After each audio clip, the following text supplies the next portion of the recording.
For over 40 years, he has been the most recognized voice in the history of pro wrestling and the man with the stories that are too hot for TV. Now, he's bringing that signature voice to the podcast world, along with some of the biggest names in the business. Welcome to the Hotline with Mean Gene Okerlund. Now, here's WWE Hall of Famer and your dear close personal friend, Mean Gene Okerlund. Welcome, all of our great listeners worldwide, to the debut edition of the Hotline with Mean Gene Okerlund. I'm Damian Nelson, everybody, and that is not as important as the star of this show, the man whose name is behind it, the legendary voice that I have the pleasure of sitting with here in Atlanta, Georgia right now. You can keep going, Damien. I love it. Well, I'm counting the money because right. you gave me $5 for every compliment, so I'm trying to get up to $100. Okay, we can work that out. Mean Gene Okerlund, welcome to the podcast world, Gene. Yeah, and it's kind of strange, Damien. We'd be doing this podcast in Atlanta, Georgia. Yeah. A lot of buzz on the street. Survivor Series here tonight. One of the premier events Absolutely. of WWE. An organization, by the way, that I've been with for 32, count 'em, 32 years, and have met the likes of, well, you know them all. Ric Flair, Sergeant Jacques Goulet, I had to bring that name up. Yes. But I mean, the Hulk Hogan's, the Ultimate Warrior. It's a who's who. The Macho Man. I mean, these You're forgetting guys- one, though. Who? You talked about Survivor Series 25th anniversary of The Undertaker. It's also the 25th anniversary of another huge star at the Survivor Series. And that would be... Your dancing partner, the Gobbledygooker. The Gobbledygooker. Get him out of town. I saw a little piece on the Tonight Show with The Undertaker, and a likeness of the Gobbledygooker was a turkey that was established. And he got the tombstone pile driver. Yeah. I think that probably might have went right up his keister. And it's not even Easter. Well, here we go. Gene, again, pleasure to be with you. We're here on the 77th floor of the Westin in Atlanta? 77th floor of the Westin. And by the way, they have an excellent restaurant. I had duck. Did you really? Last night, and very enjoyable. Was there any goose? I think there was a couple of geese that came by, and we'll keep that under wraps okay. for another time. Well, Gene, the Hotline. Obviously. The Hotline, of course, was something I actually started here in Atlanta. Oh, really? Back in the old days when I was with WCW. Which emanated from that building right over there. Right over there, CNN. Of course, all of that was done on the road. But the Hotline became kind of the mouthpiece, if you will, for wrestling fans at that time. Uh-huh. And we're going to try to duplicate that with this, our podcast, Damien, as the Mean Gene Hotline of New. Oh, the Hotline. Yeah. Now, the old Hotline, 1-900-909-9900. That was too hot for TV. Too hot for TV. So the Hotline podcast... Is it too hot for anything? No, it is not. This is where it belongs. The confines of your home, your computer, your telephone. You can get us anywhere. Anywhere. And you can take Gene right along with you in your pocket. Absolutely, you can. This has been kind of a sad year for me because we have lost so many of our stalwart superstars. Yeah. Starting out, Vern Gagne, my mentor in Minneapolis. The guy held virtually every title, NWA, AWA, and became one of the great promoters and turned out a lot of great talent. I had the utmost respect for Vern Gagne, not only as a promoter but also as a teacher. Guys like Bob Backlund. You can take all these other guys. He loved, by the way, Olympic or freestyle and Greco-Roman guys. Really? Yeah. Now, you can't put Hulk Hogan, you can't paint him with the same brush. Right. Because it's a totally different deal. Also, this year we lost the great Dusty Rhodes. Yeah. Dusty was an innovator. He was a great concept guy, and I don't know, I'd just like to get your thoughts on him, Damien. Because, he was the guy for 2 decades. And you know what's interesting about that, Gene, is having been in the business as long as you have been, those names, specifically Dusty Rhodes, there's so much more that they did on a, I guess you can call it a local scale or a non-nationally televised scale. And behind the scenes. Absolutely. Right. That so many people are just not aware of or had not been exposed to, that if you go back, especially the Dusty Rhodes DVD, it's a great synopsis, I guess, of his career down in the South and how huge he was as a star, an unlikely star because of his look, I guess you could say, but just an amazing talent and an amazing draw for so many years was Dusty Rhodes. And he had such a great way of communicating. I mean, he really thought about what he was saying. Uh-huh. And then, of course, the way he said it, me, Gene. But, I mean, you had to love it. Yeah. And in the ring, he was a great in-ring performer. Mm-hmm. That bionic elbow of his, and when he'd crank her up, boy, the fans just come right to their feet. That arena in total would stand up and cheer. He was the American hero, and the American dream. We'll talk about Nick Bockwinkel, Vern Gagne at a later time, but let's continue to focus on Dusty Rhodes. When did you first have the opportunity to work with Dusty? Because he was down south while you were up north in the AWA days. Yeah, for a little while, though. He worked as a tag team with Dick Murdoch. Dirty Dick Murdoch. Dirty Dick Murdoch. Dirty. And they worked the AWA until they finally got thrown out of there. The Mule, I think, probably pretty much did that. So Dusty was AWA? Oh, Dusty was AWA. Oh, I didn't know that. Yeah. And they challenged, at that time, the bad guys were, believe it or not, Nick Bockwinkel and Ray Stevens. The Crippler. The Crippler.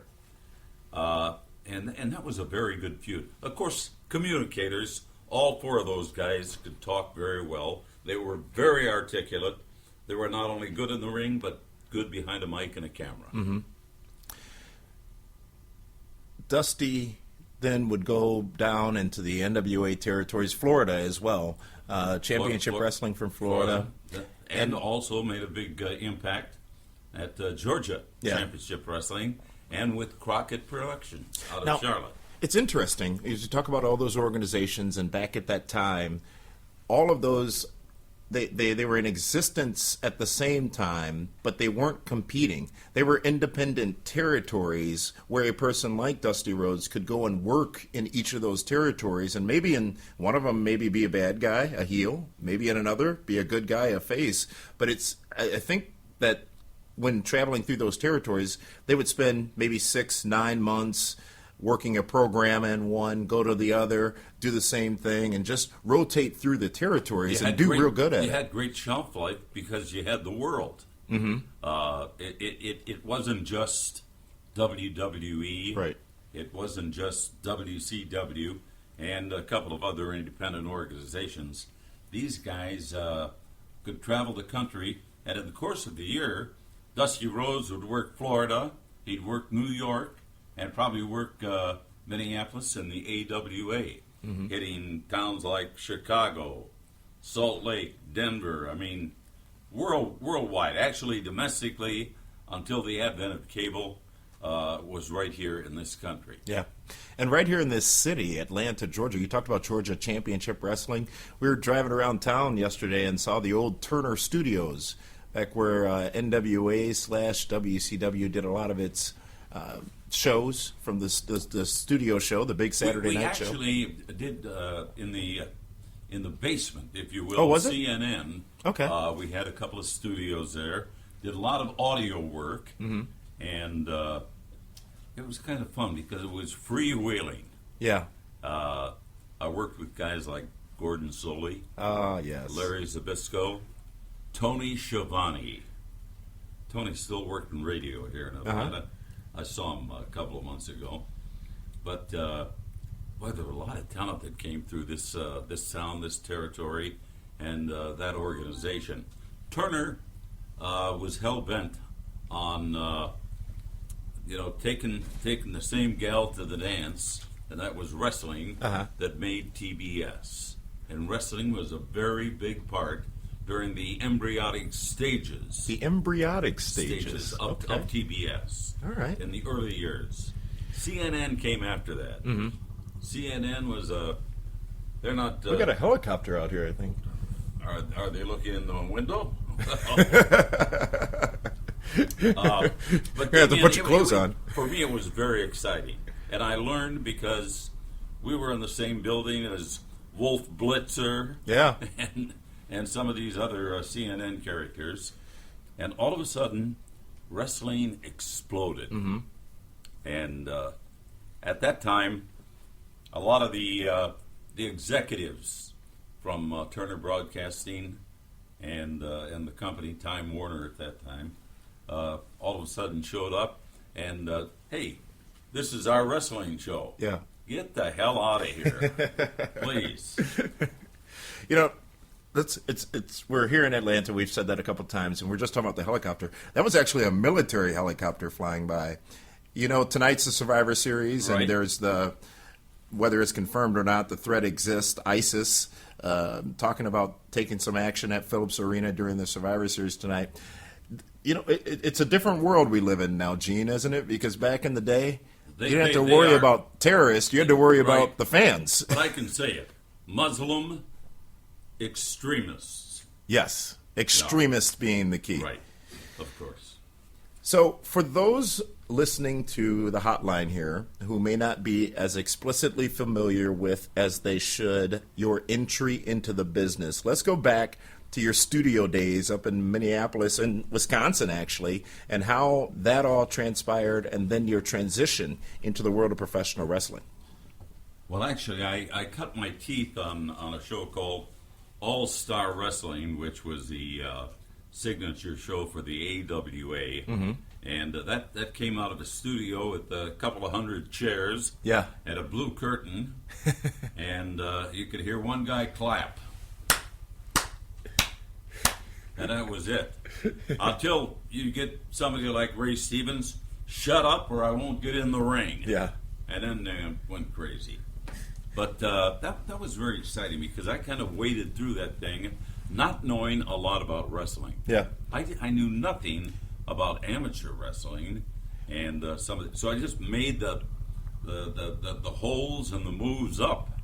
So how did you get the gig? Russian face lock. I loved foreign names. Yeah. And a Beal throw, which is a hip lock takedown, named after the great Benny Beal. Vern Gagne said, "Who the hell is Benny Beal? I've never heard of him." I said, "Vern, you said I could make this up." Right. So, and you did. And that's what we did. And it worked. Yeah. As a matter of fact, some of those old phrases and calls are even made today by current broadcasters. Oh, a legacy has been created. There is a little legacy in there. So how did you end up getting hired by Vern and going to the AWA and being on All-Star Wrestling and calling those shows? One afternoon, I was a salesman at Channel 11 in Minneapolis. Mm-hmm. And the regular announcer, Marty O'Neill, had taken ill. Okay. Marty liked a good cocktail, and I had a feeling that maybe on Saturday morning he played 18 holes of golf and then might have adjourned to the bar. But anyway, he was not available. Show was going to go on in an hour and a half. Mm-hmm. And Vern Gagne asked me, he said, "Do you happen to have a coat and tie?" I said, "Yeah, I do." He says, "Well, we have a live show at 6 o'clock tonight. It's going to be an hour and a half long, and no announcer." I said, "Wow, I don't know anything about it. I don't want to embarrass myself." Yeah. And he said, "You won't embarrass yourself. I'll sit by you." And I said, "I can't do it. I can." He says, "I've got $300 that says you can't. And that was 1971, April of 1971. It's a lot of money. And the $300 sold me. I'm sold. We went on, and it all just kind of fell into place. Yeah. I didn't know anything. I wasn't smart. Nick Bockwinkel and Ray Stevens came in from behind and popped Paul Diamond, and he was on crutches for the next 6 months. Yeah. But it just kind of fell into place, and it felt good for me, and I enjoyed doing it.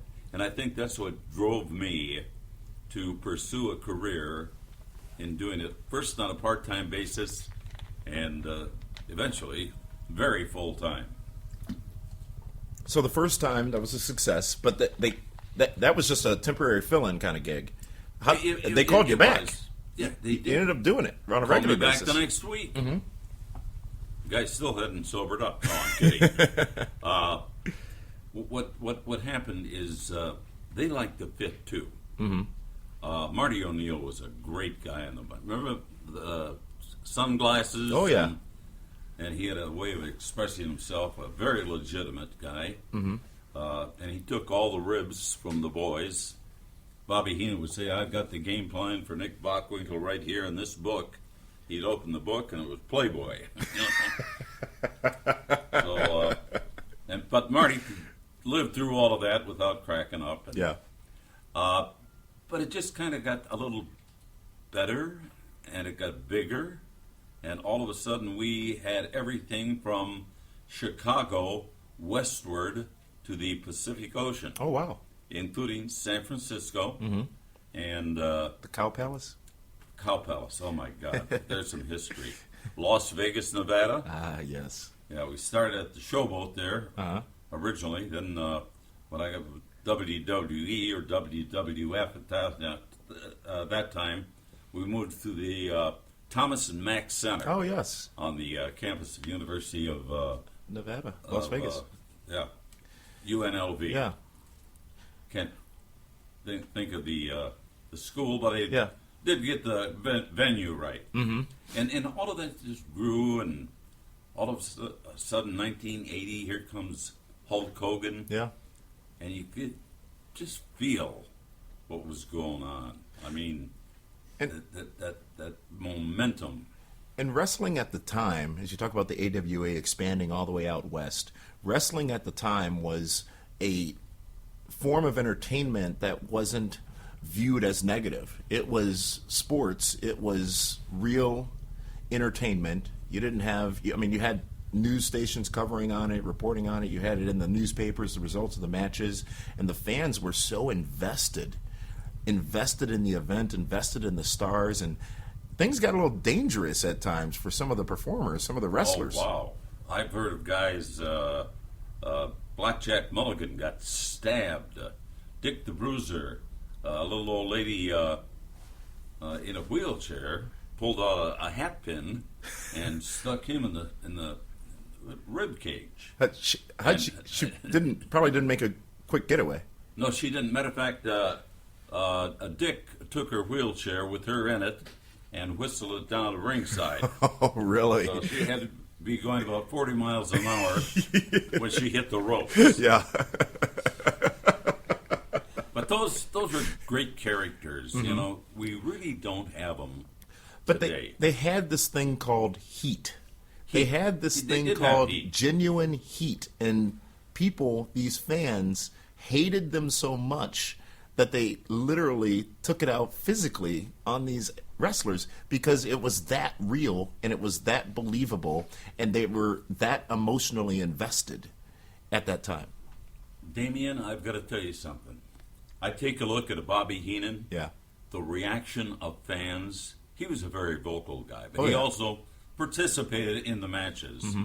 Bobby Heenan, to me, was the one guy that fans loved to hate. Yeah. They despised him. Yep. And he'd make fun of them. He'd call them white sockers, brown shoes, or whatever it happened to be. Losers. Humanoids. Every town. Milwaukee, the Bucks are losers. Yeah. The Brewers are losers. Yeah. Chicago, you're all losers.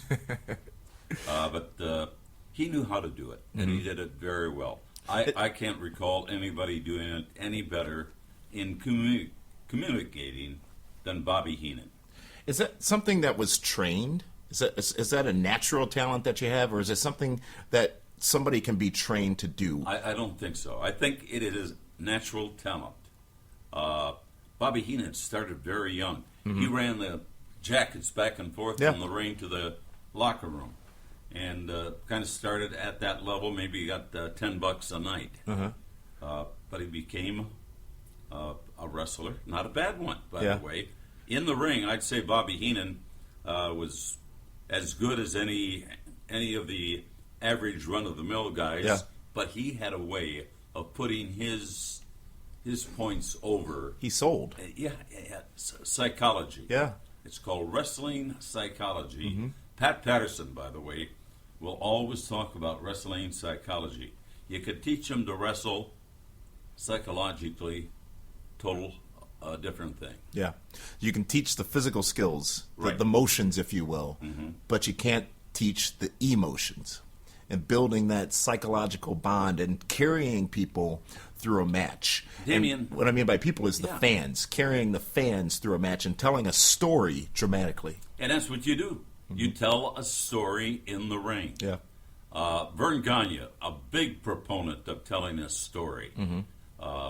And just by little moves you made, you could get heat from the fans. Oh, yeah. Or you could, the adulation.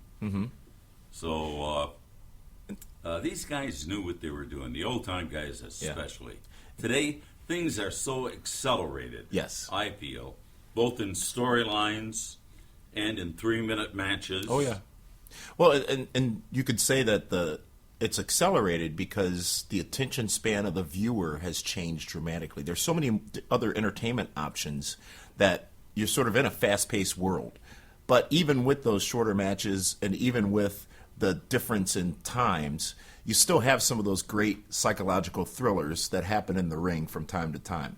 One of them that I think back to is WrestleMania 25, and even 26, you could say. It was The Undertaker versus Shawn Michaels. The first time that happened, if anybody goes back even today, and when they're done listening to this podcast and just watch that match, it is a nail-biter, not because of who's going to win or lose, not because of the high-flying moves, but because of the story they told from bell to bell. It's an emotionally draining match. And the build-up, of course, was phenomenal. Yeah. You got two great communicators. Undertaker didn't say a lot, but he certainly got his point across. Right.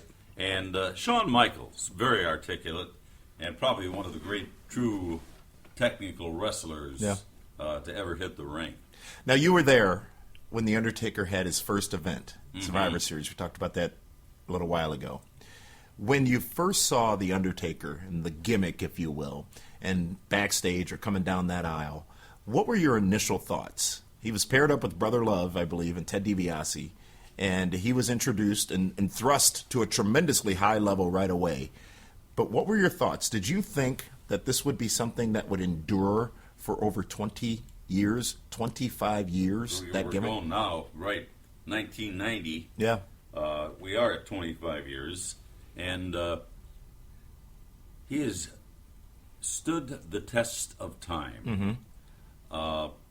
You know, that loss to Brock Lesnar had to happen sooner or later. Yeah. But I mean, that string, that consecutive string of wins at WrestleMania really put him over the top. But the character was there. Did you know it when you saw it? When you first saw it? You know what? It was Did you just feel it? different enough. And I give Vince McMahon a lot of credit for the brainchild of guys like that, even Brother Love and Yes. some of these other more obscure pieces of talent, Damien. More obscure pieces of talent. Such a right. way with words. Gee. Yes. But I have to say, The Undertaker, in my opinion, just to have that kind of a run that long is unthinkable. Yeah. You know, we talk about Nick Bockwinkel, who just passed. He had a 30-year run. He had a 30-year run, but a 20-year good run. Yeah. You know, Undertaker's been strong from the get-go. And the addition of Paul Bear and Kane and all of these other little pieces, part of the puzzle, made it whole. Now, they talk about locker room leaders, if you will, people who are looked up to and admired by the boys and the girls. And a lot of people have said The Undertaker is that guy. What established him as that? Why is he the locker room leader or the one of the most respected individuals? I can tell you that right off the top of my head, because Mark was always the voice of reason. Nothing outlandish, just sensible, common sense. And that's good leadership in the locker room, because some guys are a little off the wall, as we know. Right. You were there, and you talked about it a little bit a while ago. You were there in New Orleans, WrestleMania 30, Undertaker versus Brock Lesnar. You said that loss had to happen eventually, and losing to Brock Lesnar at WrestleMania, 30th anniversary of WrestleMania, a WrestleMania that kicked off with Hogan, Rock, and Austin in the ring, and then to have that moment. What did you think? Because a lot of people didn't know in advance. I don't know if you did, but what did you think when that moment happened, being in that environment? I didn't think it would happen. I did not think The Undertaker. I thought that string was going to go on forever. Yeah. But, of course, we know that can't happen. Nothing's forever. But you know what? I don't think he lost any stature or any credibility or his reputation or the great fan following that he has because of that one defeat. Well, and you talk about the emotional connection. You've seen the still images, you've seen the video of the fans' reactions to The Undertaker losing. It was shock, it was dismay, it was absolute just profoundness. They didn't comprehend that 3 count had just happened. When it happened and you saw stunned. They were stunned. Absolutely. I mean, it was quiet. Could hear a pin drop among 75,000 people. You could, right. But when you saw it, when you saw that 3 count, you said, it's over. What was your initial reaction? I said, wow. I mean, that was it. Wow. You mean this thing has come to an end? Yeah. But actually, it was just the beginning, as we know. It was. Yeah. Could anybody but Brock Lesnar had pinned The Undertaker and ended the streak at WrestleMania? I think you got to take your strongest guy from the stable, and at that point in time, probably still is, Brock Lesnar is the guy. I mean, it could have been The Rock, it could have been Steve Austin, but Brock Lesnar was the right guy. Yeah. Yeah. Was that the right time, the 30th anniversary of WrestleMania? The right time. What was that? He was 21 deep or 22 deep at that time? 21. First streak? 21? 21. Going for 22-0. Yeah. But what was interesting, though, is he'd come back the next year and win again.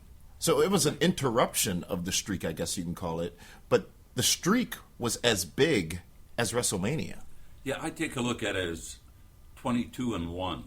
Yeah. You know, like a record. And it certainly was a record. And to keep that thing going that long, and still have the, it got bigger with time, right. Damien. Yeah. It really did. It grew. It became a thing. It did. And it became a very big part of WrestleMania. Do you think upcoming WrestleMania 32 in Dallas, AT&T Stadium, do you think that might be the last of the Undertaker WrestleMania matches? It's been talked about for a number of years that eventually, the guy's got to be up in his 50s now.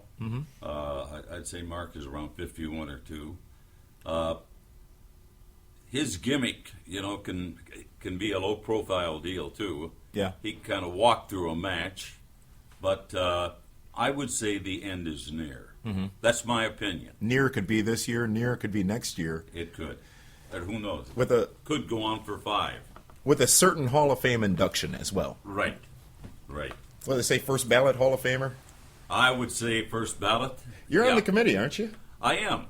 I don't know how many people listen, but I always throw my $2 worth in there. Yeah. And I think I've had a part in selecting a few Hall of Famers. It's not an easy task. It's easy for us as fans to sit back and look at it and say why or why not, but I can't imagine it's easy. Television's so important. Yeah. you got to do it for TV. You can't have, the who's who on one Hall of Fame show. Yeah. You got to kind of intersperse it with, different talent. I went in 06 in Chicago. Yes. And the top names I recall were Bret Hart, Vern Gagne, even though he'd probably lost some of his... they got him at the right time. They got him, yeah. And he said a few words. But I was probably one of the lower guys. First announcer to ever go in the Hall of Fame. Oh, were you? Yeah. So I felt good about that. And I'm not good to who I paid off. Yourself and the other committee members. A lot of money at that time. Well, Gene, there's so much we're going to be talking about on this podcast as it evolves over the course of the next few months. And the big lead up and what we're driving towards is the Cauliflower Alley Club in Vegas in April. Right. You're going to be a huge part of that event. Yes, I'm going to be co-hosting along with Terry Funk, the legendary hardcore Terry Funk from the famous Amarillo Funk family. But I'm going to see all the old guys, too. That's kind of a Legends deal. Yeah. Not a lot of current talent, but some. Yeah. And by the way, this will be my debut. Oh. First time. Okay. So I'm looking forward to that. Nick Bockwinkel, president of Cauliflower for many years, is no longer with us. Right. Brian Blair is the current president. Oh, B. Brian Blair. Brian Blair from the Killer Bees. But it should be an adventure for me. And you get a lot of outside people involved, too, which is good. Yeah. Well, we're going to talk about that. We're going to talk about Nick Bockwinkel on our next installment. We're also going to we're going to go down the road of WrestleMania and go back to talking about each event and the great memories and great stories you have about those events. And we're going to start, obviously, with WrestleMania 1. We'll do that on the next installment because there's some interesting backstory there about how some of the things happened in Madison Square Garden on that make-or-break event for WWE. Well, I don't even want to get started on that because that's an entire show in itself. Oh, absolutely. The thing I think I bring to the table in this podcast and why I wanted to do it, I have now been in the business 44 years. Amazing. And that spans a lot of different eras.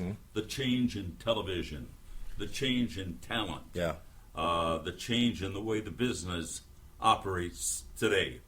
All of that is something that I can share from firsthand experience. And it's a privilege to be able to sit with you and hear you share those stories from couldn't do it without you, pal. That firsthand experience. It's going to be a fun ride. Oh, and there's several ways. You talked about earlier how to get the hotline.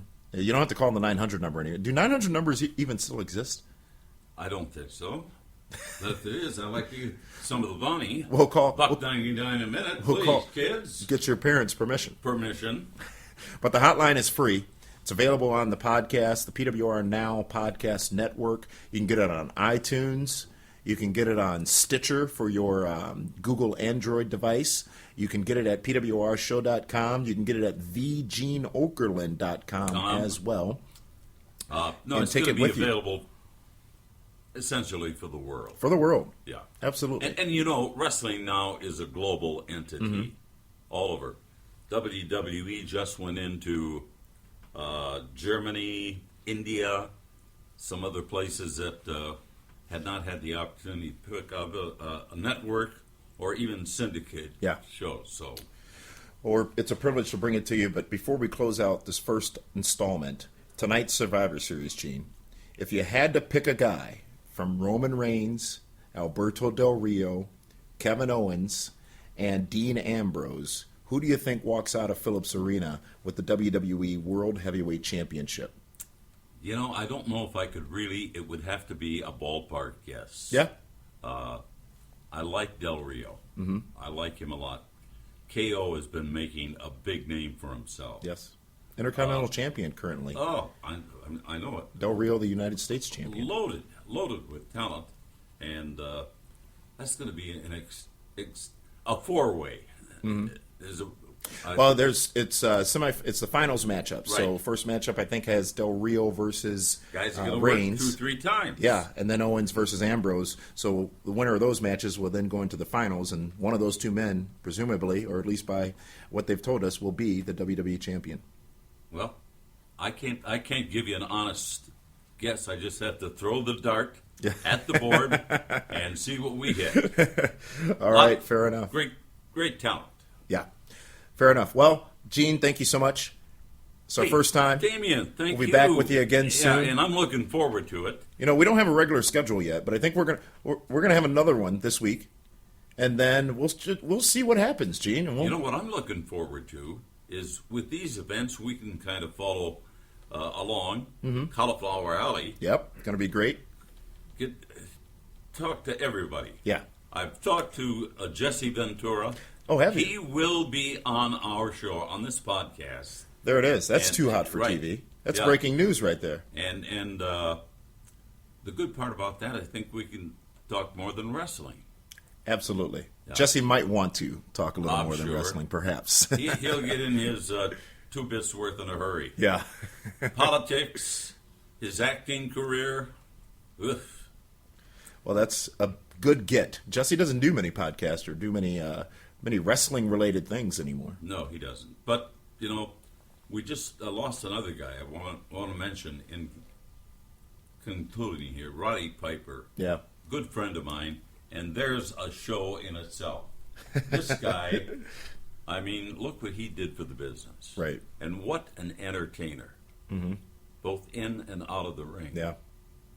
Well, I look forward to hearing those stories, Gene. We got some great ones. Folks, this is The Hotline with me and Gene Okerlund here on the PWR Now Network. Get on the phone, call your friends. And tell them how to get it. Free. All the way free. It's it. free per minute. I am looking forward to it, and hopefully we do it forever. Folks, we'll be with you again soon. Be sure to subscribe so that you never miss an episode of The Hotline with These me and can Gene also be Okerlund. archived. So Absolutely. Yeah. It's always there. It will live eternally that's it. in the cloud. And that's a good thing. We'll see you next time, folks. Thanks for tuning in. Damien, thank you, and folks, thank you.